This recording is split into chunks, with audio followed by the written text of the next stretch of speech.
नमस्कार. संस्कार मालेच्या या पुढील भागामध्ये आपण स्तोत्रांना सुरुवात करणार आहोत. आद्य दैवत गणराय यांचं पहिले स्तोत्र घेण्यापूर्वी थोडीशी माहिती आपण जाणून घेऊया आणि नंतर स्तोत्राला सुरुवात करूया. विविध धर्मामध्ये विविध उपासना सांगितलेल्या आहे. माणसाने जेव्हा त्याच्या बुद्धी, बल, प्रयत्न यांनी कोणतेही कार्य सिद्ध होत नाही, तेव्हा आपल्या या सर्व गुणांच्या, बुद्धीच्या आणि ज्ञानाच्याही पेक्षा मोठी शक्ती आहे, तिलाच ईश्वर शक्ती असं म्हणतात. आणि त्या ईश्वर शक्तीची उपासना करून आपल्याला चांगल्या फलाची प्राप्ती होऊ शकते. म्हणून प्रारंभिकता गणेशांची उपासना ही अतिशय फलदायी. समर्थ रामदासांच्या काव्याच्या आरंभी सुद्धा नमो जी आद्या वेद प्रतिपाद्या जय जय स्वयं वेद्या आत्मरूपा हे ज्ञानेश्वरींचे आद्य श्लोक.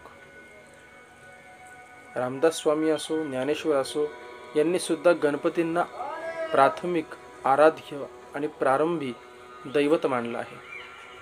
अशा या दैवताची उपासना करणं अत्यंत आवश्यक आहे. म्हणून संस्कार मालेमध्ये आपण विविध श्लोक झाल्यानंतर प्रथम स्तोत्र हे गणपतींचे घेत आहोत.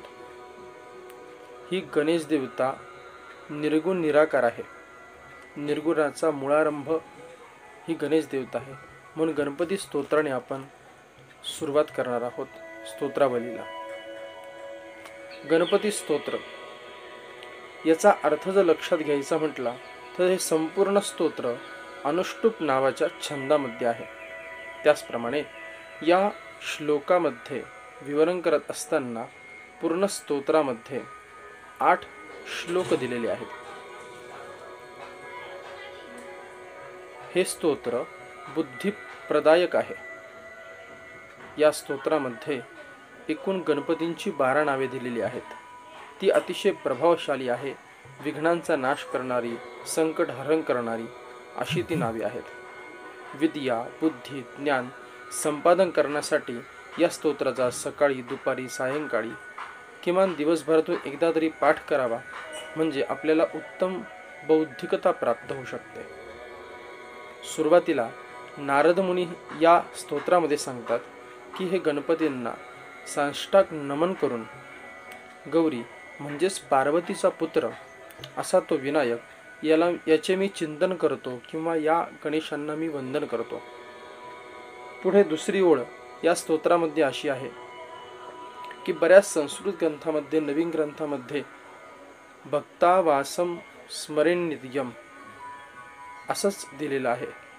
याचा अर्थ लक्षात घेता भक्तीने निवासाचे स्मरण केल्यानंतर आयु, कामना, अर्थ प्राप्त होतो.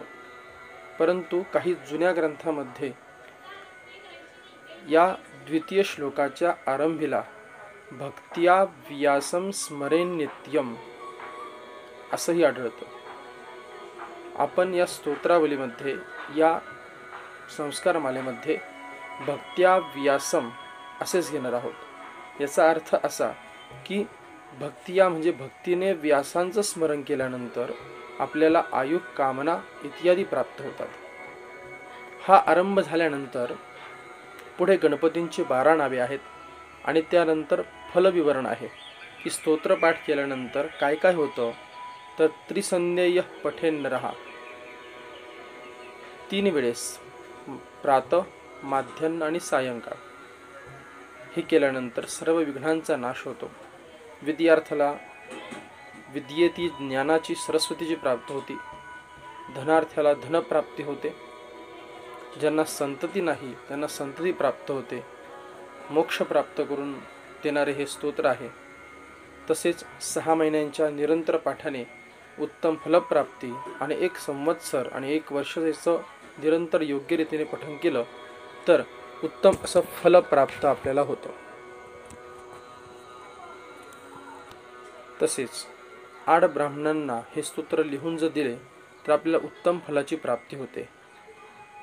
अष्टभ्यो ब्राह्मणेभ्यश्च लिखितवा समर्पयेत विद्या प्राप्त होते. असं हे नारद पुराणातलं संकटनाशन गणपती स्तोत्र आपण या भागामध्ये आरंभीस 2 श्लोक घेऊन करणार आहोत. पुढील भागामध्ये पुढील श्लोक आपल्याला शिकवले जातील.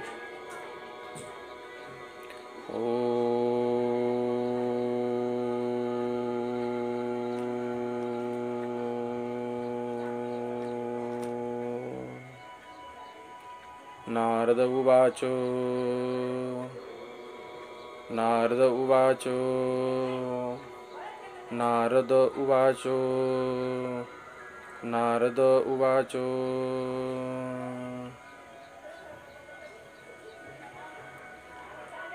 प्रणम्य शिरसा देवं प्रणम्य शिरसा देवं प्रणम्य शिरसा देवं प्रणम्य शिरसा देवं प्रणम्य शिरसा देवं प्रणम्य शिरसा देवं गौरीपुत्रं विनायकं गौरीपुत्रं विनायकं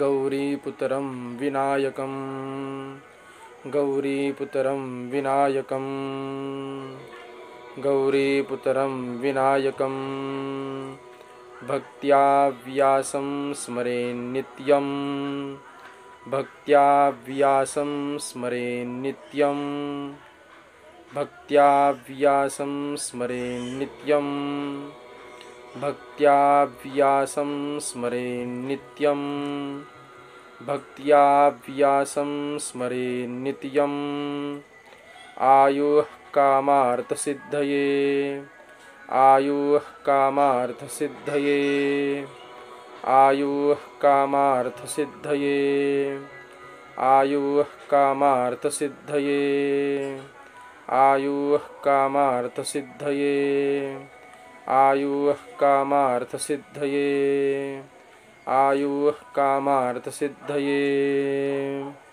प्रणम्य शिरसा देवं गौरीपुत्रं विनायकं प्रणम्य शिरसा देवं गौरीपुत्रं विनायकं प्रणम्य शिरसा देवं गौरीपुत्रं विनायकं प्रणम्य शिरसा देवं गौरीपुत्रं विनायकं भक्त्या व्यासं स्मरेन्नित्यं आयुः कामार्थसिद्धये भक्त्या व्यासं स्मरेन्नित्यं आयुः कामार्थसिद्धये भक्त्या व्यासं स्मरेन्नित्यं आयुः कामार्थसिद्धये भक्त्या व्यासं स्मरेन्नित्यं आयुः कामार्थसिद्धये भक्त्या व्यासं स्मरेन्नित्यं आयुः कामार्थसिद्धये प्रणम्य शिरसा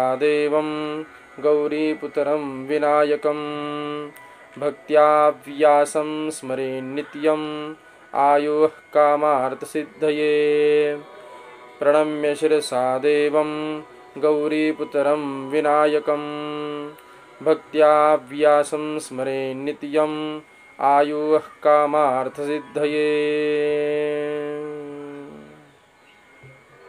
या भागामध्ये आपण हा पहिला श्लोक घेतलेला आहे.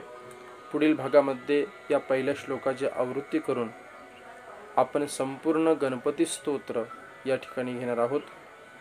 संथेच्या माध्यमातून संथा याचा अर्थ एक एक चरण 5-5 वेळा म्हणणे, 10-10 वेळा म्हणणे, म्हणजे ते स्तोत्र उच्चारताना आपल्याला उत्तम मुलांकडून उच्चार करून घेणे सोपे जाईल. यासाठी आपण आता एकच श्लोक घेतलेला आहे, कारण संपूर्ण माहिती स्तोत्राची सांगितल्यानंतर पहिला श्लोक आपण घेऊन या ठिकाणी थांबत आहोत. पुढील भागामध्ये आपण संपूर्ण स्तोत्र सावकाश पद्धतीने घेणार आहोत. ओम स्वस्ती.